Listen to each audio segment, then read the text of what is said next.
Good evening and thank you for joining. I would ask that all devices be turned off or silenced. Tonight's meeting is a public meeting held under the Planning Act and is being live streamed to the Township's YouTube page.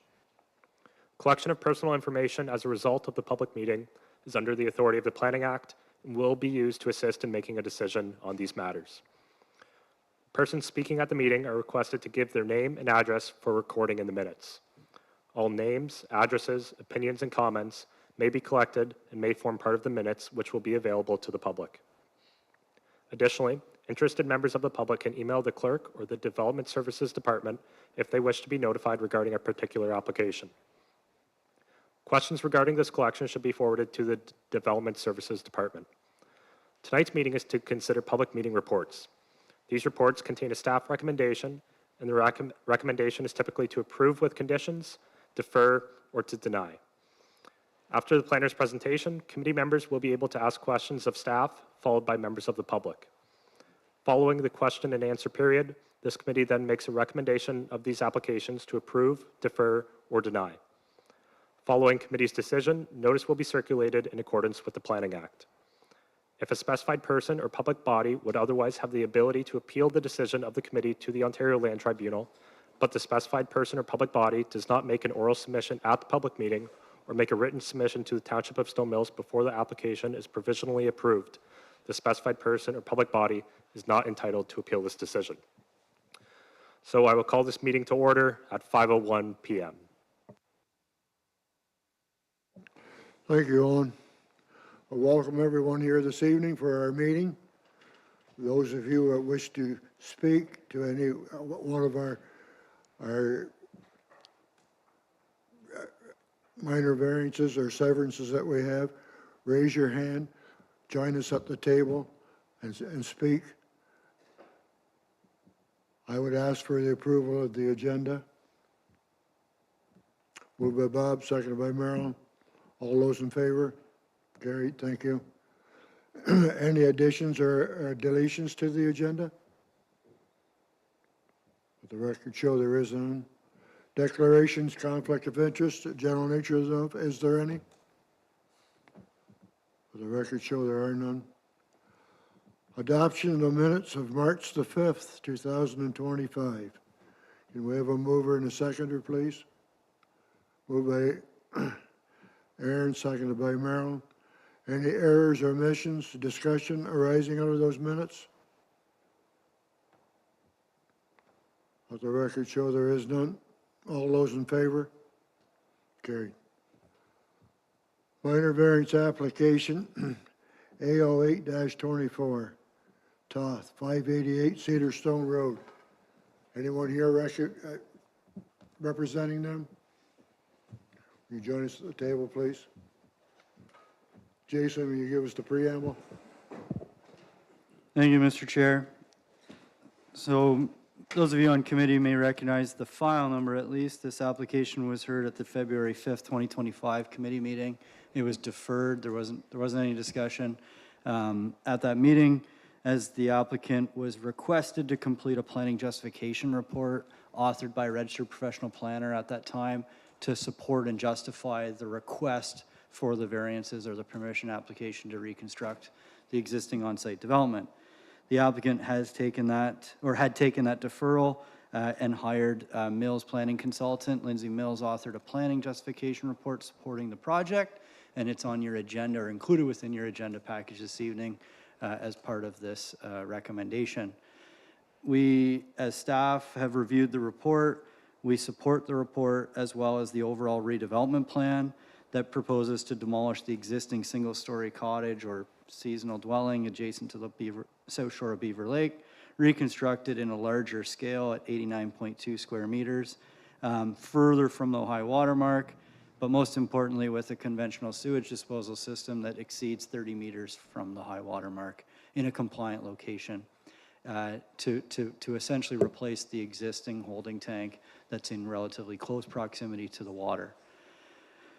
For those of you who had a chance to make a site visit, you'll note the existing marine facility or boathouse that's on the subject property. That's proposed to be remain and untouched through the redevelopment process. There are legal non-conforming rights associated with that, but it's not subject to tonight's discussion. And we have a recommendation before you this evening as committee to approve this application for permission to expand legal non-conforming use under section 45(2) of the Act, given the existing situation and the existing on-site development. The last, before I turn it to the applicant, if you'd like to add, is that we'd circulated this application under the accordance with the Planning Act, neighboring property owners, signage on site. We've received no public communication so far objecting or supporting the application. And I don't believe there's anybody here this evening in support or denial, but we can always call the question, of course. If there are any questions specifically for me, I'm happy to answer any. And as you're aware, the applicant's here to add to anything that I may have missed. Thank you. Thank you, Jason. Committee members have any concerns or questions? No? Anyone in the general public?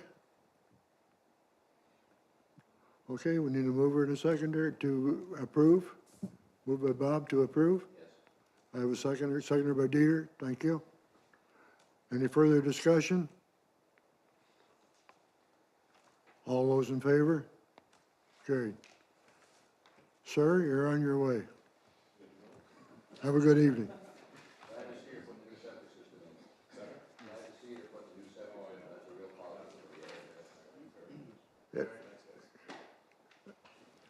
That has to be a big improvement, Ron. It is a great improvement. A09-2024 McQuay, 483 Huffman Road.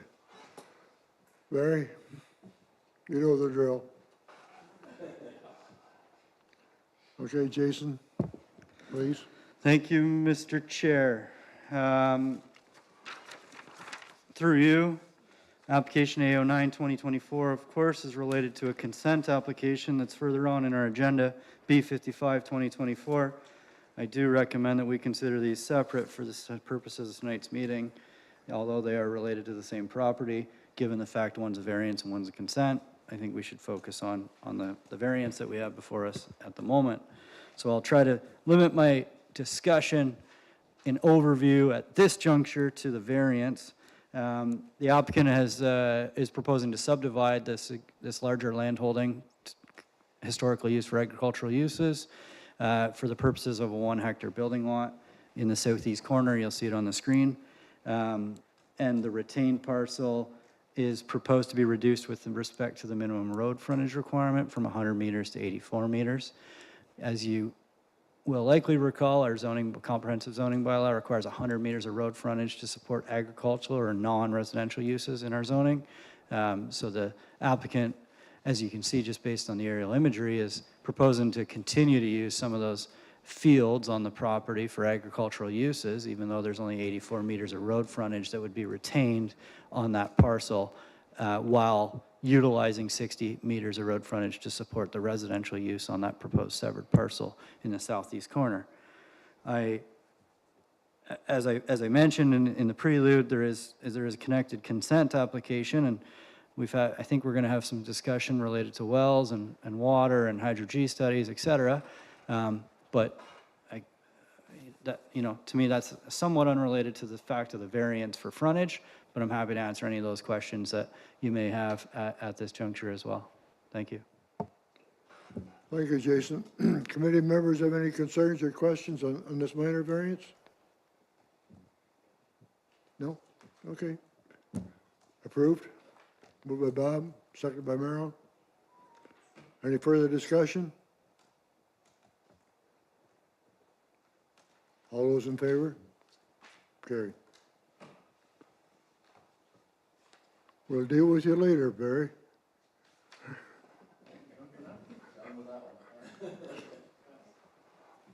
Minor variance 2025-001 Hardin, 197 Red Cedar Point Road. Thank you, sir. You're on again, Jason. Thank you, Mr. Chair. We have two of them separately. That's correct. We, similar to the last, we've got a few applications related here two minor variance applications considered separately, given the fact we're talking about two separate land holdings adjacent to one another. We also have a lot addition or a consent application to move the lot line that'll be also considered through this through a subsequent application. So the minor variance applications are specific as it relates to the two accessory structures that are longstanding on each of the properties, 195 and 197 Red Cedar Point Road. No new development is being proposed in any capacity through this project. We're essentially trying to move a lot line and feed it through two existing accessory structures to ensure that we've got compliance with respect to having each of those buildings on each separate parcel. So by doing so, the only way, as you can see on the sketch on the screen, to fit that lot line is essentially the way it's shown. Unfortunately, it doesn't comply with the standards of 2014 or 2025 in our current zoning bylaw with regard to the side yard setbacks. So in essence, creating and moving that lot line is picking up a deficiency as it relates to the side yard setbacks for those accessory structures. So the minor variance application are proposing to recognize those reliefs from an interior side yard setback point of view to those structures and the new lot line. The one I do want to touch on quickly is lot area. Lot area is proposed to also be recognized through this minor variance application, and it's a bit unique. Often we don't have to get into lot area because it's a non-complying situation. You know, your long-standing undersized lots on a lake, we recognize that they happened or were constructed or developed in years past. However, given the fact that we're moving a lot line and increasing one lot area slightly and decreasing another lot area slightly, we're essentially negating that long-standing non-complying situation because we are, in fact, bringing a property into the 2025 standard of the day. So that's why you see in this planning report from staff, we've made a recommendation to include the lot area reductions through the application, even though there's really no change when you look collectively as the two properties as a whole. I know it's somewhat confusing. There's a few things going on here. I would sum it up by saying it's nice that we have two neighbors who are very jovial with respect to one another and making this overall development plan happen, because if we didn't have that situation, we wouldn't be in such a forthcoming situation. So I'm happy to answer any questions related to the variance or consent or lot addition or however any questions may arise through this that the applicant may not be able to answer. Thank you, Jason. Committee members have any concerns, questions? Yeah, just a couple of questions. How long has this situation existed? Like, when was that garage built? Do you know? When was it? Yeah. When was the garage built? You turn your microphone on. I thought we had that paperwork there somewhere, didn't we? Oh, just a guess. The I'm, date? 30 years ago? Okay, all right. I noticed that your neighbor's property there was surveyed. It's on a very, very old survey. Was your property ever surveyed as well? No. No, okay. So did you build the garage? No. Oh, that was a previous owner? That was Okay, previous so owner. somebody didn't do due diligence to find out where the heck their property lines were when they built these things. It was actually my aunt and uncle that owned the property. Oh, is that right? Yeah, okay. And he built the garage first, and then the neighbor wanted to build a garage there, which was before Truman. And he came to the township about building his, and the township said, you just need permission from Mr. Cootley, which was my uncle, Right. to build it there, and they said, go ahead. So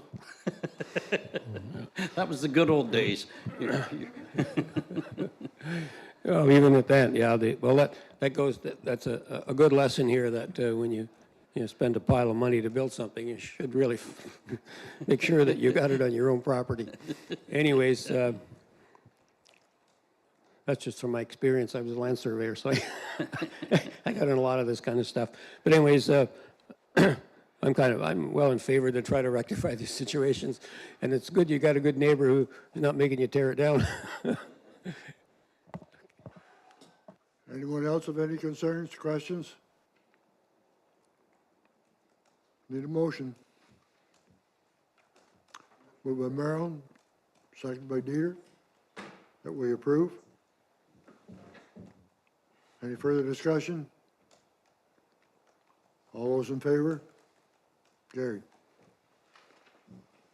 Moving on to 2025. Stay with us, Mr. Harden. Stay with us. Thank you. 002, go ahead, Cedar Point Road again. Jason? Thank you, Mr. Chair. 2025-002 applies to or pertains to 195 Red Cedar Point Road, whereas the first variance we considered pertained to 197. So my general overview is the same and really unchanged. The only thing I did want to clarify is the variance for lot area in this situation at 195 is slightly greater in terms of relief, albeit there's, as mentioned, there's no net change from a land area point of view as a whole. And the functionality of the lot is to be unchanged. It's really to recognize and reflect that existing situation from a building point of view. The other thing I want to mention was on site yesterday.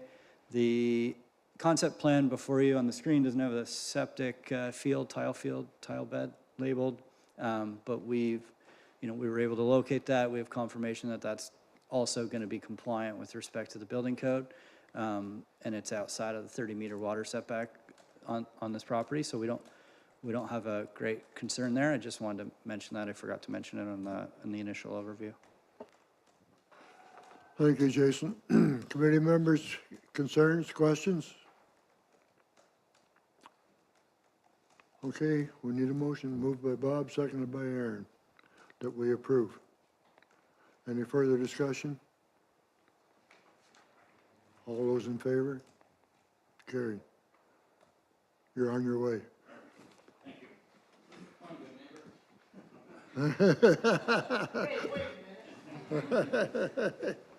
Yeah, don't leave them behind.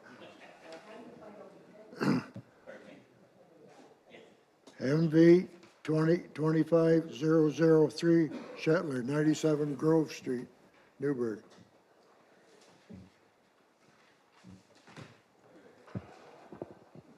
Okay, Jason. Mr. Chair,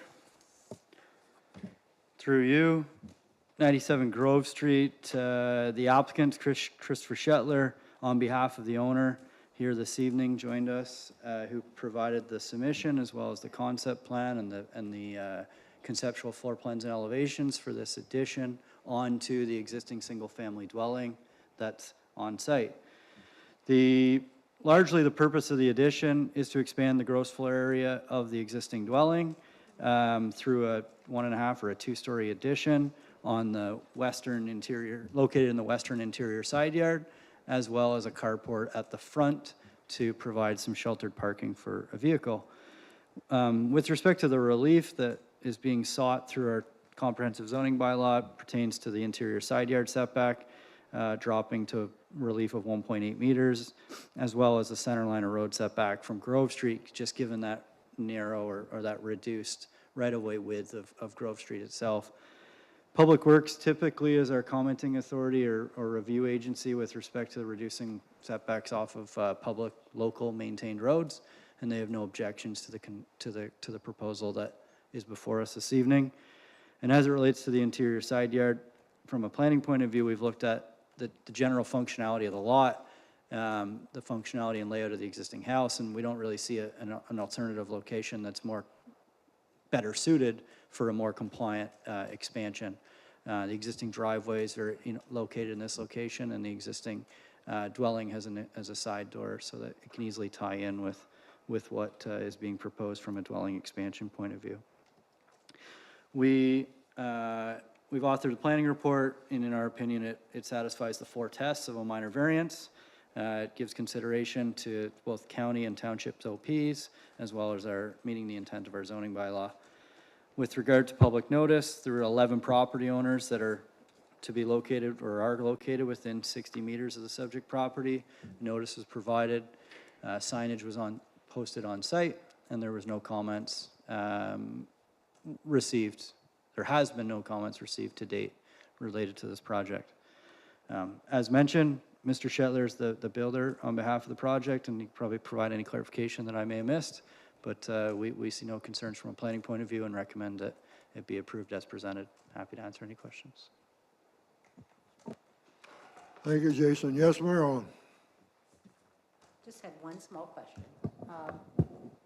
I'm thinking in terms of the septic being at the back of the house, and should they need to service that septic tank or the septic bed, it would make it a little more difficult on that side. Is the plan that you would service it from the east side, if necessary? I imagine any company hired to pump the septic, usually the hose is long enough on the truck, they would still be able to get by on the west side. Like there's still enough room there on site when it's all finished. I can't see any obstruction or any reason why they wouldn't be able to access it there, but there's also still plenty of room on the east side as well. That's what I was wondering. With the dead end street extending as far as it does, they'd be able to park a truck there and get to it, no problem. Well, just that on occasion, sometimes the whole septic has to be replaced, whether we like it or not. Even if that was the case, there'd still be lots of access from the That's from the what I east was side. concerned about, Yes. because the well is right there, so. It is, but but there's it's enough relatively space still there. close to the house, yes. Okay, thank you. No problem, thank you. Okay. Yes, Dieter? Just one comment. The required setback from the center line of the road, even with what they're proposing, it's still further away from the road than any other house on Grove Street. So it's always strange, you know, that you've got these requirements, and then you know, there isn't one house there that's anywhere close to the required setback. So that's all grandfathered, right? Yeah, okay. Yeah, it's a great comment in the sense you write a new zoning bylaw township-wide, and often the time it doesn't factor in the existing situation. So you create these non-conformances all around, and often potentially result in additional work for planners in doing variances when you have these big setback requirements that can't be achieved on little lots in hamlets or in waterfront properties, for example. So we'll continue to see it, I think, Mr. Everhart. Anyone else have any concerns or questions? Okay, need a motion? Yes, Aaron? Bob? To approve? Any further discussion? All those in favor? Carried. Have a good evening. Severance application B55-2024 McQuay, 483 Huffman Road. You're back on, Barry. Jason? Okay. Through you, we've talked about the variance, so we'll skip the variance piece respecting frontage as it relates to the lot creation. Committee will recall at the February 5th, 2025 meeting, the application was deferred. The applications, both variance and consent were deferred to allow for additional consideration of well water records from the surrounding area to be provided so that the committee could make a determination and have an understanding as to whether or not a hydrogeological assessment should still be required or should be required at all for the proposed lot creation. As committee is aware, staff review applications based on policy. So starting at the provincial level, at the 2024 provincial policy statement, through to the County of Lennox and Addington's official plan, and the Township's official plan. Generally, those are your three guiding documents from a policy perspective. And in doing so, you come to our policy of section, of the Township's official plan 752J, that speaks to hydrogeological assessment inclusions. Township staff don't really have the ability to provide a recommendation to committee or council that's contrary to our OP, or our official plan, regardless of the fact that we may have great quality or quantity of water in the area. That being said, council and/or committee have the ability to waive conditions or negate conditions should they choose, depending on the level of detail or the local expertise that they have, notwithstanding township policy. So you'll see the recommendation at this evening's meeting, as it relates to the lot creation, includes a hydrogeological assessment included within one of the recommended 12 conditions, which is the same recommendation that you had at the previous meeting. All that beside us or behind us, Mr. McQuay has gone out and completed what had been asked of him, essentially, in completing or obtaining well records from neighboring property owners, so that a consideration could be made by the committee as to whether or not those were sufficient to prove that there's enough water in the area and not necessitate the increased expense of a hydrogeological assessment. Those have been incorporated and included within your package this evening. They're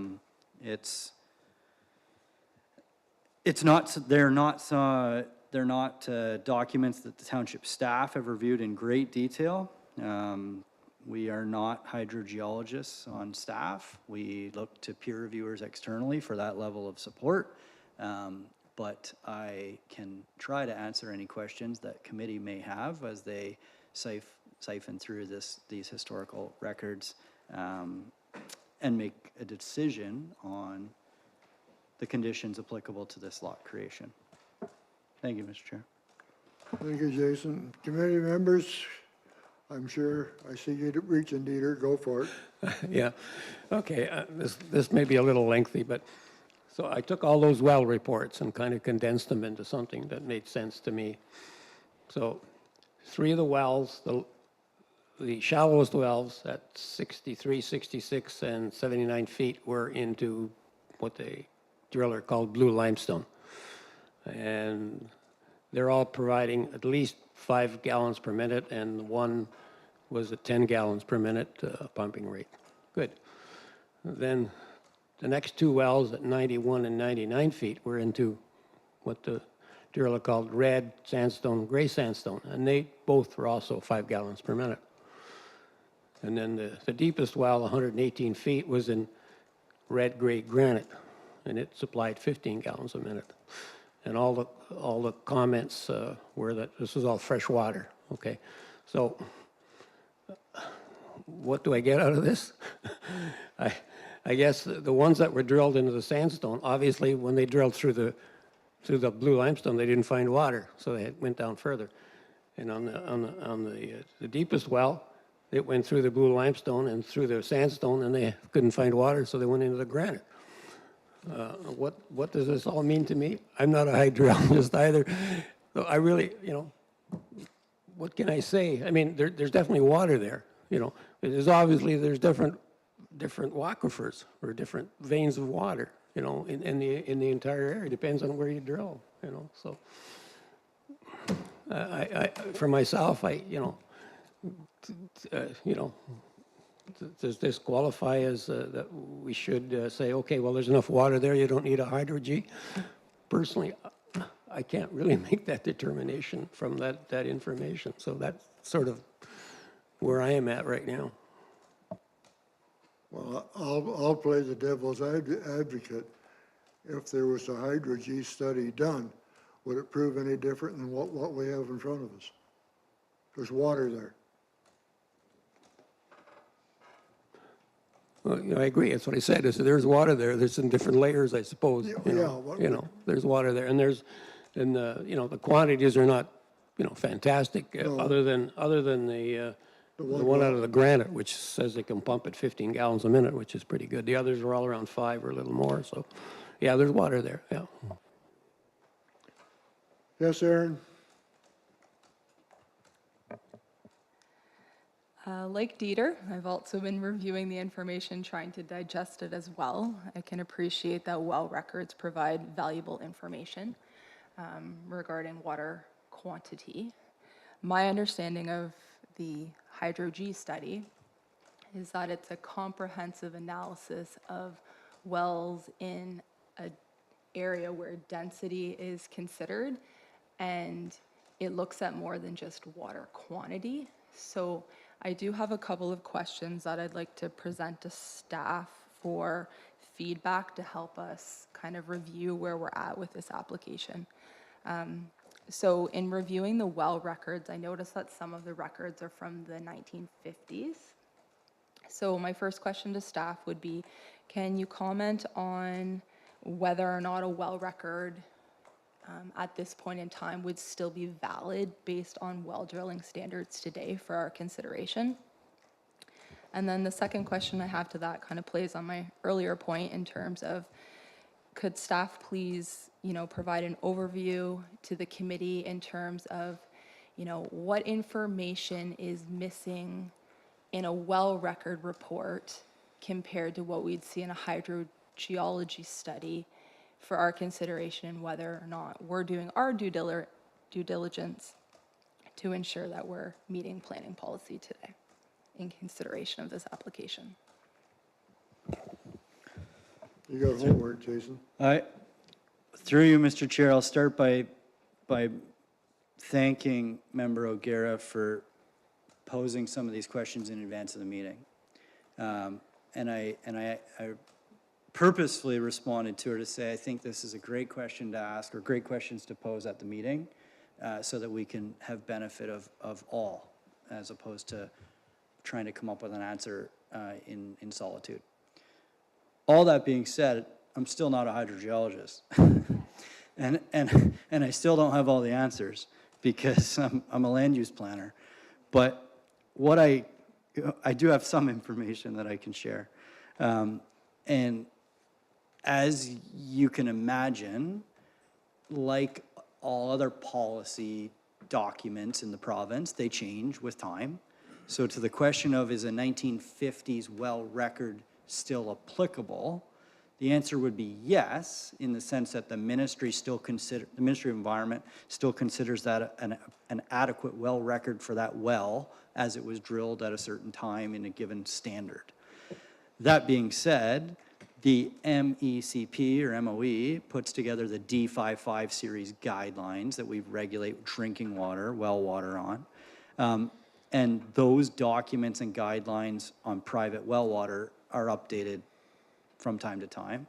And they actually still reference in 1996 is the best info I could find. Public document, publication 903 is the standard, and that was most recently updated in August of 1996. So it's not to say that the well record from the I saw some in there from the 70s, from the 50s or 70s is inadequate or no longer valid, but there are different standards that you would have of today for a well than you would pre-1996, for example. So that's just again, a layperson's interpretation as a non-hydrogeologist or non-well driller with regard to the question of what has changed through history of well drilling and well testing.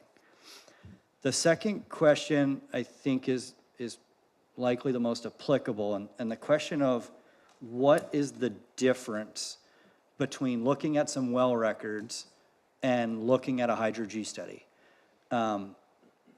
That's a great question. And the short answer is a professional looks at a Hydro-G study or completes a Hydro-G study and summarizes it in their professional opinion. And a well driller, who is a professional in their own accreditation, but not a PGO or not a PEng, looks at and summarizes the information on a well record. So the quantity, and as Member Eberhardt had pointed out, he was able to pull together some good information on these historic well records on quantity, is something that we often glean from a well record. But quality is not as much in the forefront of discussion on a well record from a certain period of time. And second to that, if you were to drill a well today, which there's a condition, for example, that the owner drill a well on the severed lot and complete a test that's not maybe a full hydro-G study, but completes a well record and an analysis to confirm that it's potable water.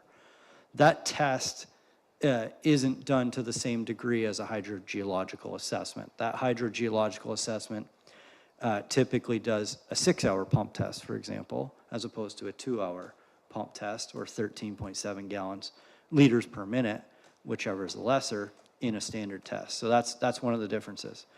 One of the other differences in a hydro-G study is there's testing done throughout that 6-hour pump test. So it's not as though that they turn the pump on and let it run for 6 hours and then come back and see what happened from a yield point of view.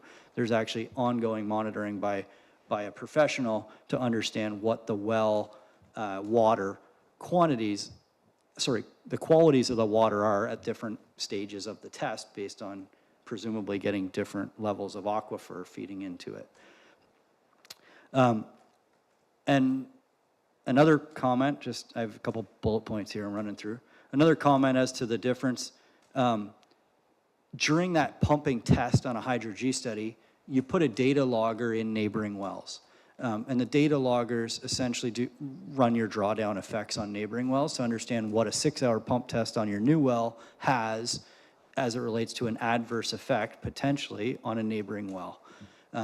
So that drawdown and that assessment is completed and is wrapped into that assessment completed by a professional geologist, hydrogeologist through that testing.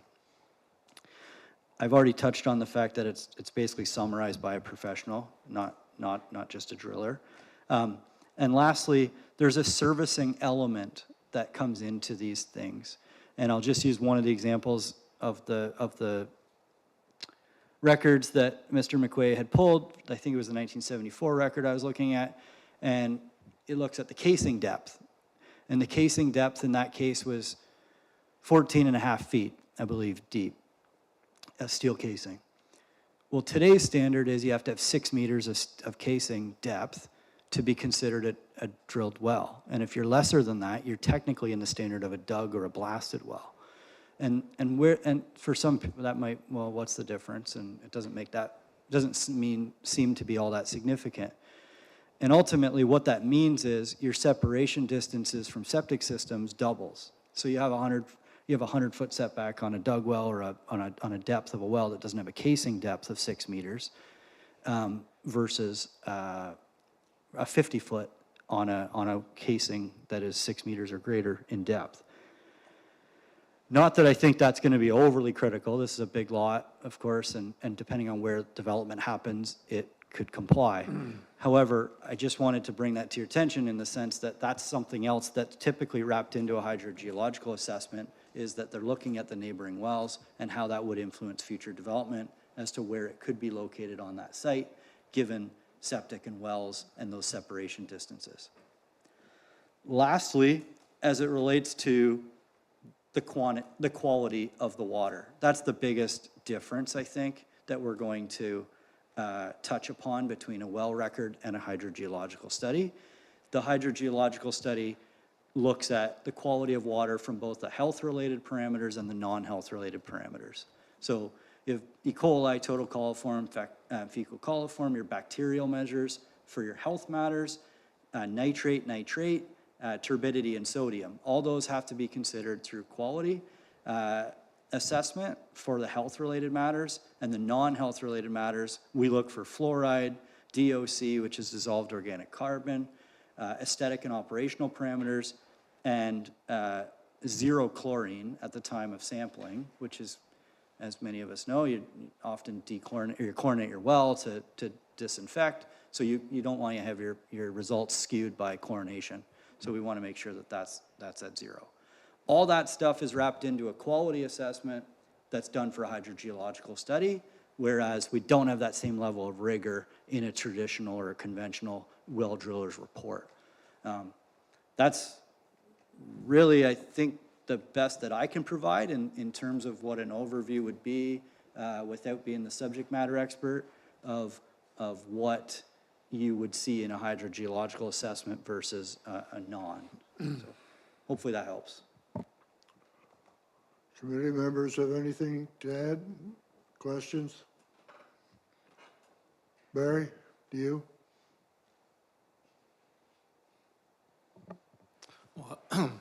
I was just thinking, would it help if I proceeded to get some quality information? The quality of the water from the neighbors, or I just throwing it out there. I didn't know if that would assist in making a better decision on it, or?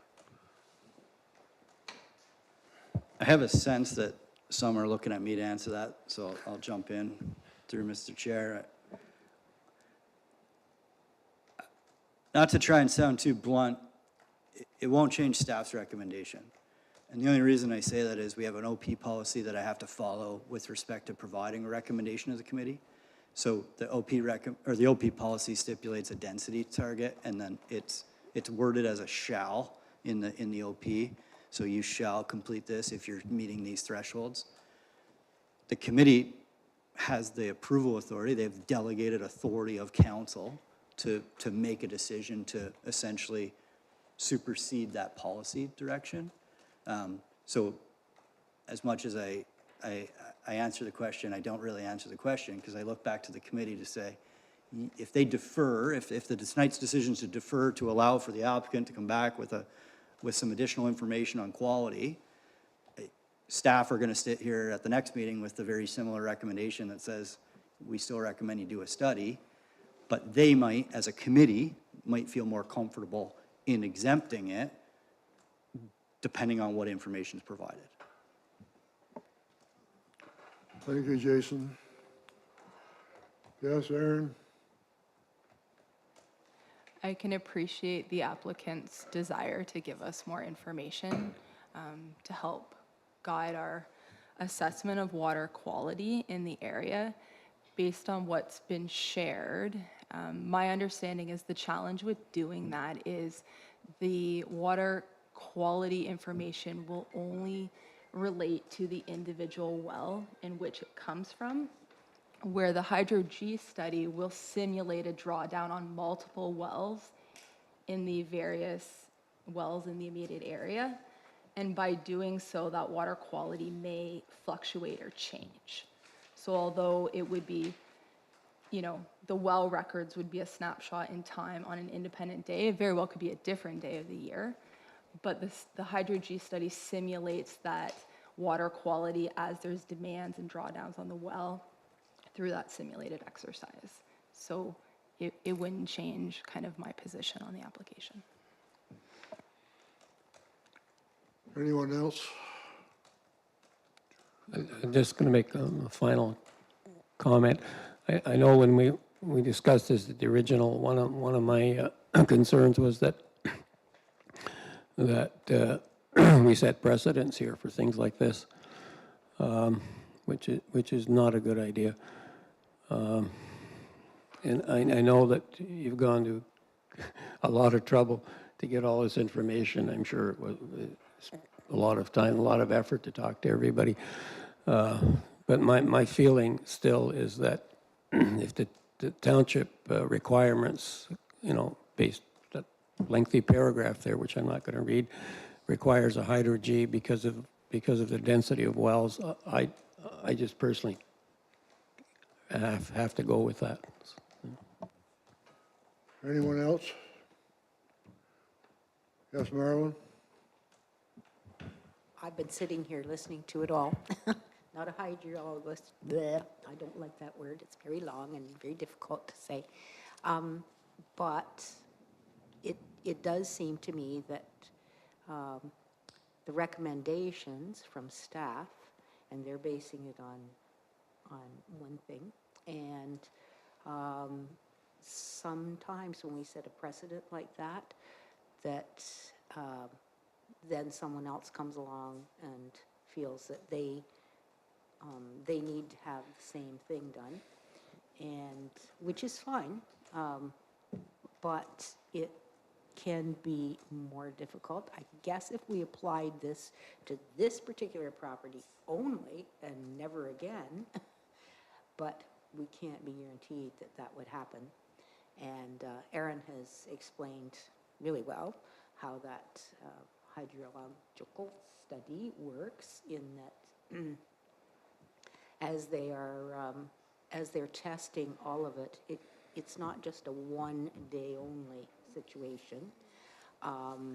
Not sure that everybody tests their water on a regular basis to find out what the quality is. So now you would have to go back and ask these people to do this for you. So you're just thinking, are we just adding layers of complication when really the answer would be to follow the recommendation of doing the hydrological study? Your thoughts? Just so I'm clear though, so if I need to get this hydro G study, we're still going to all the neighboring wells, correct? That's all part of the study? Through you, Mr. Chair, there's as part of the study, the exercise of a study itself, hydro G study, there's a circulation distance, and don't quote me on it, I don't know it off the top of my head, but let's say 80 meters or 100 meters from the subject well, that neighbors are circulated to ask if they'd like to participate in the study or not. So they have the ability to decline, but they also have the ability to participate for the data logger and the review of the quality of their wells at the same time. So it's not a requirement, but it's an opportunity for them to do so. And by obviously declining, they don't have the ability to then come back and cry foul as much in the future, should they choose to decline on the actual time of testing.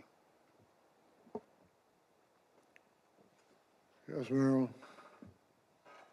So these people, I guess, just to clarify, because Mr. McQuay would be footing the bill, basically, for the hydrological study, these people would be asked to participate, but would not be asked to contribute monetarily. Is that correct? Through you, Mr. Chair, that's correct. That's right. That's right. Anyone else have any questions, concerns? Barry? Anything? Okay, we need a motion to approve or deny or defer. Yes, Aaron? I'll put a motion on the table to approve as written by the staff report. To approve with all the conditions that we have in front of us, Correct. with the hydro G study? Correct. Okay, been moved by Aaron. Do we have a seconder? Dieter?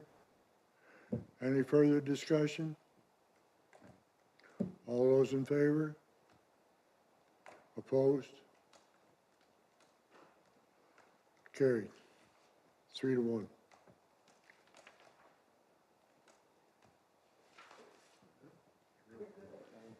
It is approved with the attached conditions, Barry. Okay?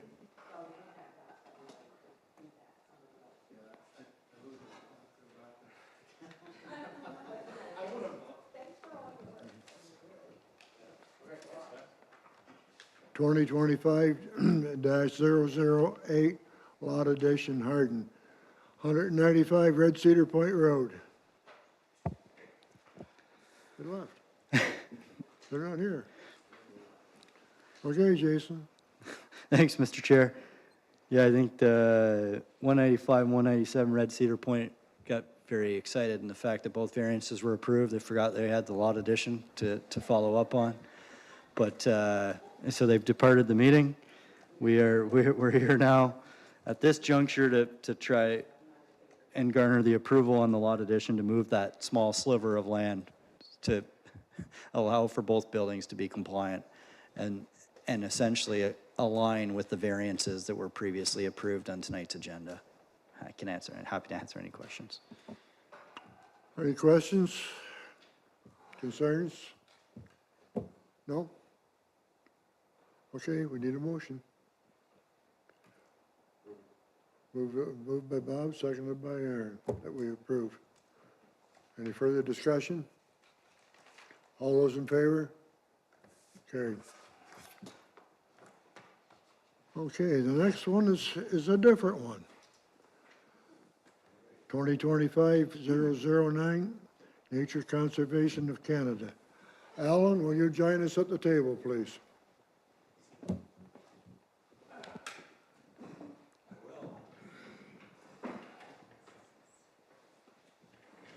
What would you like to know? Just want you to listen for a while. Okay, Jason, you're on. Thank you, Mr. Chair. Our neighbor here, Mr. Good at 2017 Centreville Road, is proposing to subdivide his land in partnership with the Nature Conservancy of Canada. We have Mr. Stab in attendance from NCC, who can provide any detail, I think, alongside Mr. Good, in addition to what I'm going to provide quickly as an overview. It's my understanding that the NCC is proposing to purchase the proposed severed parcel, which is the northernmost piece of Mr. Good's property, fronting County Road 4, to be in the ownership of the NCC for conservation use. We've done a couple applications with Mr. Stab and his agency in the past couple of years, and one of the considerations that I want to make sure the committee's cognizant of, and you'll see it in one of the conditions that's recommended, condition 6, is that the applicant rezone the property in which is to be purchased and conveyed to the NCC to an open space zone. That's aligned essentially with, it tries to align essentially our zoning bylaw with the vision, and from what I understand, the vision of the NCC for protection and land stewardship and conservation uses, as opposed to allowing for additional development opportunities into the future. So this application is unique in that sense. It's also unique in the sense that there's a portion of that severed parcel that would be used for agriculture, or could be continued to be used for agricultural uses. So we want to recognize that and allow for that to happen and not negate that ability into the future. And we would do that through that zoning bylaw amendment process with council making that ultimate decision. So that all pertains to the severed piece. The retained portion, which is the southernmost portion of this in purple on the screen, which includes Mr. Good's property that he actively lives on, resides at, as well as the farming buildings, agricultural buildings, livestock facilities, etc., would all be located on that retained parcel. And we have then a split zoning situation with regard to a portion of that land being in the hamlet boundary of Centreville and a portion not. We have agricultural uses within the village. So through that same zoning amendment application, we're proposing as staff that we'd essentially clean up or harmonize and recognize those uses insofar to putting a zone on the retained parcel that's appropriate for Mr. Good and what his future would include on agricultural uses in that property as well.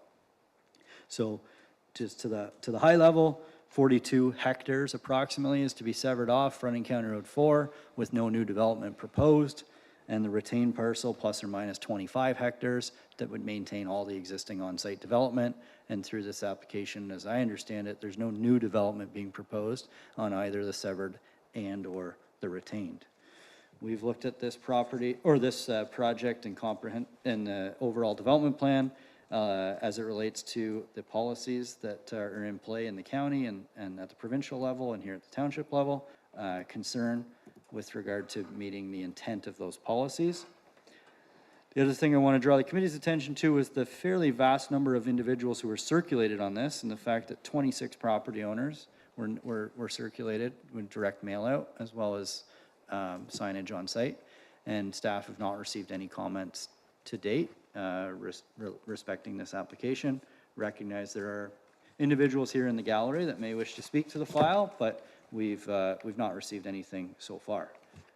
I think that covers it from a staff point of view. Mr. Good and Mr. Stab can, of course, provide greater detail than I as it relates to anything that you may have specifics on, but I'm happy to answer anything that could be directed to staff. Thank you. Thank you, Jason. I picked up on the beginning of your presentation of the land being sold. I think it's being gifted. That's correct. I'd like to correct that. The land is being. I was going to correct that too, Bob. It's being gifted. I figure there was more than one thing I messed up on, so I appreciate it was only one. Thank you. I'll let you off. Committee members have any concerns or questions? Question I have is the boundary. How come there's the jog into it? And the separation of the two properties? Yeah, that was a bit tricky, Bob. The idea was to capture the stream as part of the Nature Conservancy area, so it would be protected. And so it was easiest because there was already surveys for, yeah, so if you, yes. So it's a straight line, doesn't affect the swamp on the right-hand side of it, right as a lane. But rather than go straight across, it would have then cut through that stream. And we were basically trying to protect the stream. Okay. So that was the concept. Okay. That answers my question. Yes, Marilyn? Just a couple of questions. When Nature Conservancy takes this over, there are 2 open fields there, and they've been farmed. Would that continue? Currently, we have a 5-year agreement with the Nature Conservancy, and my intention is to continue to lease it to the current leasee, John Wise. And after that, it's to be worked out between the NCC and whoever else comes along. It may be at that time that Mr. Wise is perhaps thinking of retiring from farming. Okay, so I had that question, and I do know there used to be a maple bush up there. There used to be a maple bush on the hill, and this is part of it as well. I don't know as it's active at the present moment, but it would be much the same, I guess, if someone wanted to work with the NCC to. I currently certainly have for Okay. as long as I'm on the land, I can go. I believe that's a clause of the agreement, isn't that, Mark? Mr. Chair, can I speak? Go for it. Sure.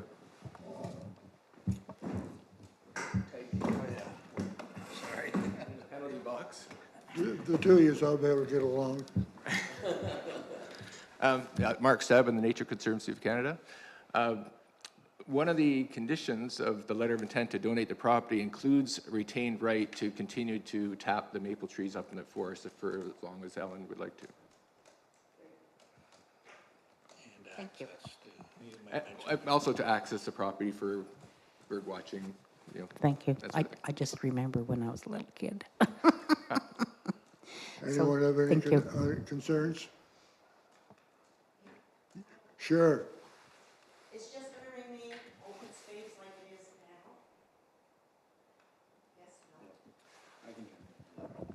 now? Yes, no?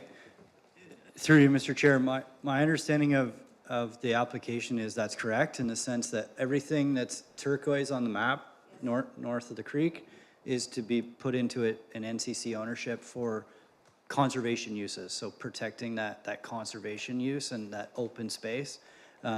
And from a planning point of view, or from as much as that might be the intent today, but in the future it could change, we're proposing as a condition in tonight's decision that they have to rezone the property to ensure that that is, in fact, all they're allowed to do as an ownership group with that property, as opposed to doing some sort of bait and switch scheme that would allow for that to change in short order. That we're prescribing that to be the long term, yes. Is the public going to be able to walk through that area? Mr. Chair, through you to hello. Yeah, I work for the Nature Conservancy of Canada. We're a charity, but we're a private organization, so it's a private property. So the public won't be That's not the intent. I will speak about, if I could, Mr. Chairman. We own about four properties in the municipality, one north of Newburgh, and we manage that to help loggerhead shrike, endangered bird. So it's restricted access, so we protect the habitat for the bird.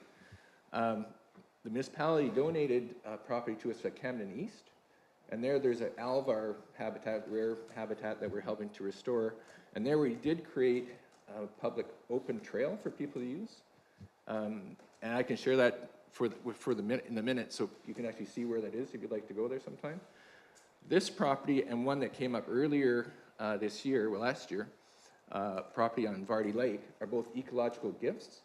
And those are registered with the Canada Revenue Agency and Environment Canada and Climate Change. And they have special restrictions on them that don't enable them to be open to the public. It's more to protect the habitat. So we will be taking people there to visit and doing our own research and habitat restoration. So usually people get to visit there, but more on an invitation basis versus just being open to the public. Washrooms going to be required to be put on the turquoise area? Sorry, I didn't hear that? On the turquoise area, are public bathrooms going to be No. required? That was most of the Turquoise is the northern area? Yeah, that's true. No, I was just wondering if the public was allowed to go through there for bird watching and that kind of stuff? Yeah. Is there a washroom going to be required? Right. Yeah, no, so since the public won't be able to go there, That's what yeah, we did. yeah. So sometimes we'd have events where we'd have volunteers coming to help control invasive species. So we'd actually rent a porta potty, for example, for those circumstances. No, thanks for the questions, and I encourage you to visit the Canada East Alvarez, well marked out trail and so on there. Excellent. Anyone else have any concerns or questions? Need a motion to approve? Everybody's approving. Moved by Bob, seconded by Marilyn. Any further discussion? All those in favor? Carried. Gentlemen? Thanks have very a much. good- Have a good evening. Yeah, thanks. One parting thought, I just appreciate your support in the severances that we've had in the past, conveying an open road allowance to us, conveyance of the Camden East Alvar. Together, we're helping to keep parts of the municipality green and a healthy rural landscape. So thank you for that. Alan, you're to be commended for donating that property. Sorry? You're to be commended for donating the property. Thank you, Bob. I think it's a good idea, and, you know, you knew my mom and dad well. I think that I very much thought of them when I made that decision. I felt it was the right thing to do, and I think it's the right thing for the township. Your dad would be quite happy. Rest his soul, I hope so. Have a good evening. I'm sure there are other things in my life you might be less happy with, but I think That's okay. Anyone have anything more for the committee? Other business, 2025 OCA Conference. Through you, Mr. Chair, I'll speak to that. Sure, Alan. I just want to make committee aware that registration is now open. The agenda is now posted for the OCA conference occurring on May 11th through 14th at the Blue Mountain Resort. I would just like to make committee aware that registration for that event ends April 25th, and that there is a discounted conference price for OCA members. If you require any assistance in renewing your membership with OCA or registering for the conference, I would advise committee members to reach out to myself, Jason or Cindy Hike, given their experience with the event in the past, and we would help facilitate any questions the committee may have. Yes, Jason, I see you swinging. Thanks, Bob. The only thing I want to mention is that I've looked at the agenda, and I think there's actually some pretty good presenters and some information that can be available for those who attend. Just to specifically, John Lyota, who's presenting on Monday, May 12th, is, he's a agrologist who specializes in Lear studies, works for Colville Consulting, and we actually we're doing some work with him at LNA County and our lower tiers in our jurisdiction for the Lear study, the Land Evaluation Area Review Study that's happening in our jurisdiction. So you will, for those who attend, you'll see some faces that we will come across in the near future, if you haven't already come across some of those individuals, and John being one of those, in our jurisdiction out here in Eastern Ontario. So that's all I wanted to mention. I plan on attending myself. I haven't been to an OCA event in years, and I think it'll be a good opportunity to see some of our colleagues in the profession, and I do encourage anybody who's able to join. Anyone who was all planning on attending? Bob? Jason? You going, Owen? Not be going, is Cindy going to go? I don't think so. No? Well, I think it'd be a good thing to go to. I've been there. Matter of fact, I was vice chair at one time with OCA. Yeah, I was the only representative east of the Don Valley Parkway to the Quebec border at that time. But anyhow, they usually have some good presenters. I'm disappointed that they don't have the companion program that we used to have.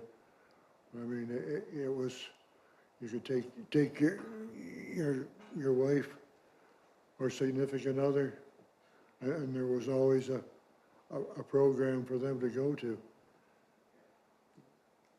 But anyhow, I think as time has gone on, I'll make the statement that a lot of them, the executive now, they don't want to work. Back when I was there, the executive did a lot of work to put it on, and as a matter of fact, we even run a hospitality suite, which I don't think they have anymore. But anyhow, if you two gentlemen are going, you'll be able to bring a report back to us. Yeah. What, on Jason? Yes. Anyone else have anything for the committee before we adjourn? Motion to adjourn. Marilyn and Bob. All those in favor?